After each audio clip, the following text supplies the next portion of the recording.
bring in our panel. CNN correspondent Martin Savage, HLN legal analyst Joey Jackson, psychotherapist Dr. Robi Ludwig, and with me here in studio, Kenyette Tisha Barnes, co-founder of the Mute R. Kelly movement. Thank you so much, everyone, for joining me. You know, Martin, I want to start with you and some of the allegations that mom is putting forth here. What are you learning?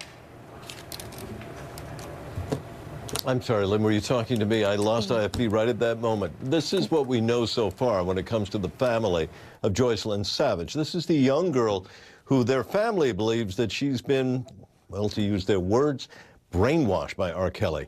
And that has been going on for a number of years, and that they have been denied through his basic manipulating of her mind from being in contact with him. And they're terrified for their daughter, not only because it's a heartbreaking situation where they can't speak to her, but on top of that, they do believe that there's some kind of abuse that has been going on, not just for a couple of months, but going on for years. Now, Joycelyn Savage, this is the young woman, has denied all of these allegations. She says that she's with R. Kelly with her own free will.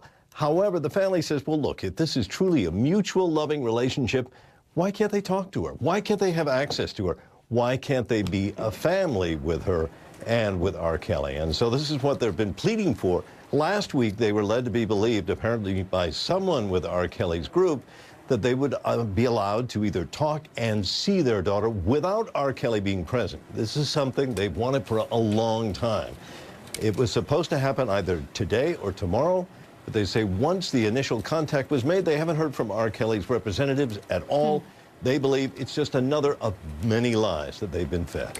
But, Joey, here's the thing. Joycelyn's an adult, and R. Kelly said himself, I was just concerned with the fact of whether she was legal. She was when they first met. She still is now. So does it really even matter what her parents say, claiming she's against her will, when she's saying that's not the case?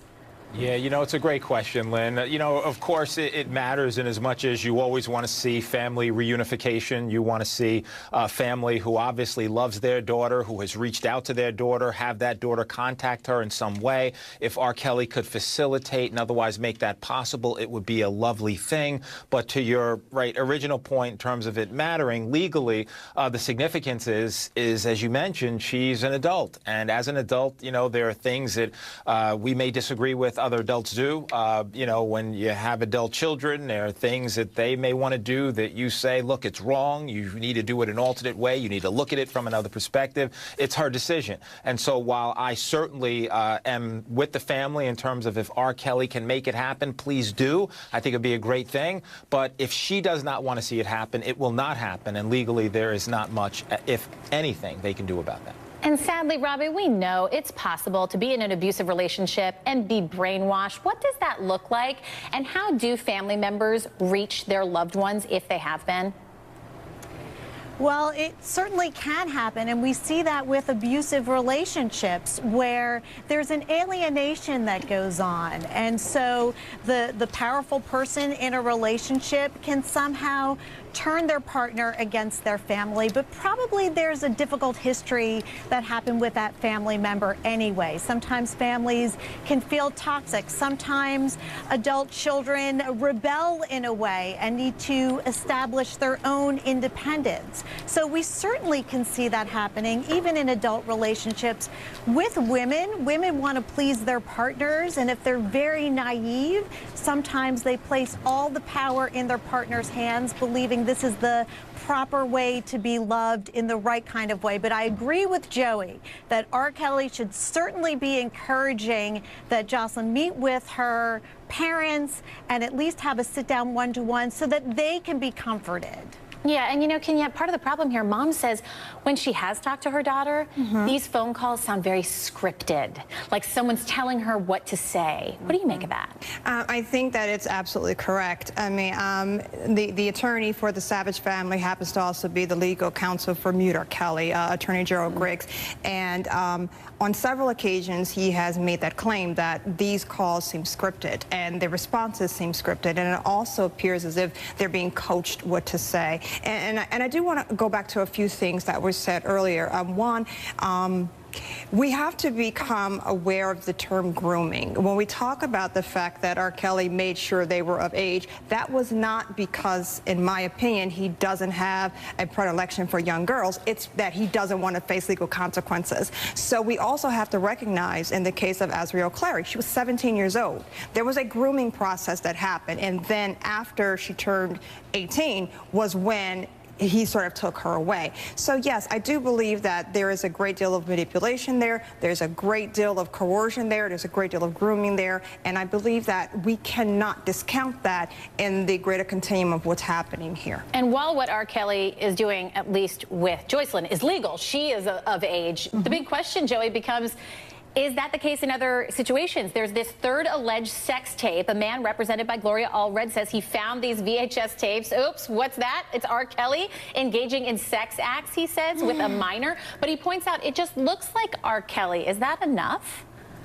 You know, it may be and it may not be, and here's what I'm saying, Lynn, briefly. What happened was in 2002, when the sex tape emerged, and of course there was a 2008 trial, it was problematic for a number of reasons. There were issues in identifying R. Kelly. Is that really him on the tape? Is it not him? In terms of the victim, she was not cooperative. She did not come forward. A number of other people identified her on the tape, but she wasn't the one who identified her. Now, we're in a different age. Of course, we know that the 10-count indictment he's facing now has 4 different women on it, 3 of which are underage. We know there are other jurisdictions that are investigating. We know, to your direct point about this new sex tape, there'll be questions about its authenticity. There'll be questions about what we lawyers call chain of custody. That is, where did it go? Where did it come from? Is it real? So all of those questions have to be answered. But at the end of the day, if you could authenticate who the person was on that tape, when in fact it happened, how old she was at the time, assuming the statute of limitations are applied in this particular case, and it is something that could be prosecuted, I think prosecutors will be motivated to do so.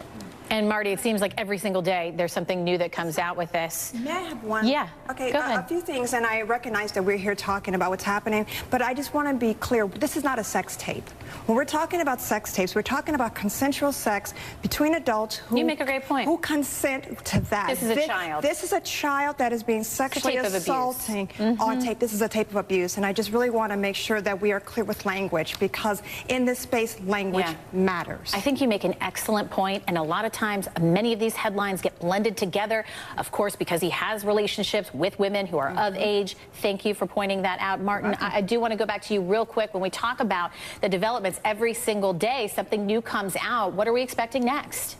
Well, of course, you know, you've got the legal challenges that R. Kelly faces now. He's got 10 counts that have been placed against him as far as abusing of women, or it could be children underage. And then on top of that, we're talking about the back payment of alimony that he owed for child support.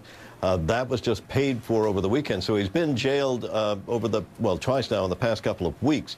He faces some very serious legal allegations, but then on top of that, it's the impact on his career. More and more, he is becoming a person that few want to book for concerts or really want to have anything to do with. Still has a very strong fan base, but it's clear this is having a very deep financial impact as well as what could be a very significant legal one. Kenyette, certainly what you're pushing against. Martin Savage, thank you so much. Joey, Robbie, Kenyette, please stick around. I want to talk about this next case as well. Jussie Smollett, he faces a judge Thursday. He's been indicted on 16 felony counts of disorderly conduct for allegedly filing a false police report. Police have detained 2 brothers as, quote, persons of interest, but now they say Smollett wrote them a $3,500 check to stage this whole attack.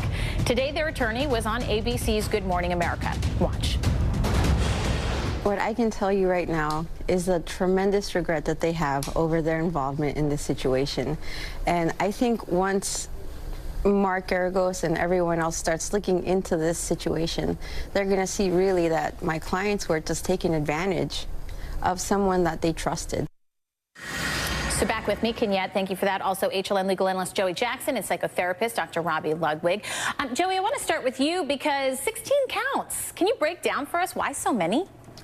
Yeah, you know, so in this case, what the police did, Lynn, was they looked at everything factually that he said. And for every factual misrepresentation he said as it relates to a crime. So he spoke about the fact that, you know, he was assaulted, predicated, you know, upon his sexual orientation, predicated upon race. He talked about the aggravated assault concerning the bleach. Every single factual assertion that he made to the initial officer, they charged separately. And so that gives you 8 counts. Thereafter, he then repeated, although with some distinctions, to a detective the same story. And so what prosecutors did, in taking a hard line as they are, is saying every factual thing that you stated in terms of reporting a crime, we are going to deem separately. And that's why you have the 16 counts of the indictment. And final thing, Lynn, is all it takes is 1 count, right, for the jury to say you're guilty on, and that constitutes a 1 to 3 year sentence. And so in moving forward, Mark Garagos has his work cut out for him.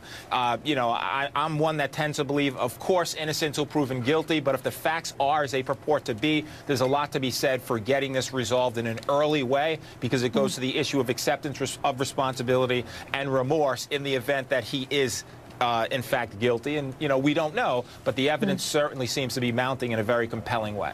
Well, it seems they're casting a wide net with those charges, hoping to get something if it's true. Dr. Ludwig, if it is true that he paid to have something like this staged, I mean, what has to be going on psychologically with someone to do this? Well, fortunately, these false hate crimes are rare, so they don't happen a lot. But my guess is that Jesse is somebody who really feels like a victim in life. And even though this particular crime allegedly that he created was false, this is how he feels. This is a core feeling that he brings with him. So even though he constructed a false narrative, he feels that he's attacked. He's not treated with respect. He's not getting his due. Part of it is character pathology. Part of it is that he felt he could get away with it.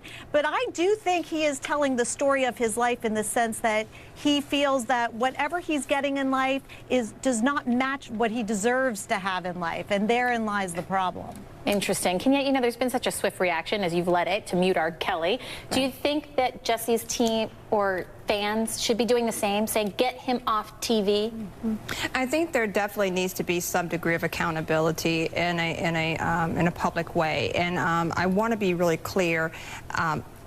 Whether or not he's guilty or innocent, that will be decided in a court of law. But one of the things for me that is the most disturbing about this is, in the event these allegations are deemed to be true and that he did fabricate this horrific hate crime, it really shines a light on victims of crimes, especially victims of homophobic, of racially based crimes. And we have... Shines a light in what way? It shines a light that you might not be believed next time, or why should I come forward? Such a disservice. It's a disservice, and I really believe that in doing that, that needs to be the narrative at this point. What will happen in a court of law will happen, but I really do believe that in the public discourse, we really need to make it clear that false accusations really have no place in our social discourse at this time. Do you feel the same way about R. Kelly, that it'll be decided in a court of law? Are you feeling as... I'm optimistic that this time is going to be different. All right. So good to have you. Thank you so much. Kenyette, Tisha Barnes, Joey Jackson, Dr. Robi Ludwig. Joining me now to talk about this, CNN entertainment reporter Chloe Malas, also psychotherapist Robi Ludwig. Once again, thank you for being with me. Chloe, let's start with you. What do you know about what he's struggling with? Look, you know, I was really shocked, as so many of his believers were over the weekend, when he posted this on Instagram, because Justin Bieber is pretty private.